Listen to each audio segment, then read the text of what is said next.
ও, আজান দিতেছে, যাই নামাজে যাই তুইব। আপনি নামাজে যাইবে না? হ্যাঁ কাকা, হ যাম, একটু 5টা মিনিট দাঁড়ান। আল্লাহু আকবার, আল্লাহু আকবার। কাকা, কি হলো এটা? ভাতিজা, কি হয়েছে? কাকা, হুজুরে 5টা মিনিট পরে খারালে কি হইতো? আমরা দোকানদারি করি, হুজুর একটু 5টা মিনিট পরে খারাক। আপনি যখন আমি বললাম যে চলো নামাজে যাই, তুমি বললা 5টা মিনিট দাঁড়ান। হুজুররা কিন্তু সবসময় সঠিক সময়ে আজান দেয় এবং সঠিক সময়ে নামাজে দাঁড়ায়, কিন্তু আমরা কি করি? আমরা অবহেলা করি, আমরা দেরি করি, আর দোষটা ফেলাই সবসময় হুজুরের উপরে। এটা ঠিক না, এটা আমি পছন্দ করলাম না তোমার কথাটা। কাকা, আসলে আপনি কথাটা ঠিকই কইছেন, সবসময় আমরা হুজুরের দোষ ধরি।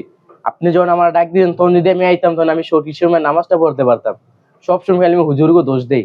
কাকা আমার ভুল হয়ে গেছে, কাকা আমার মাফ করে দেন কাকা। যাও কাকা, তুমি বুঝতে পারছো, এটাই বুঝছো। আমরা অবহেলা করি, আমরা দেরি করি, আর দোষ ফেলাই হুজুর করতে। যাও, বুঝতে পারছো, তোমার ধন্যবাদ। চলো ছেলে, নামাজে যাই। আহো।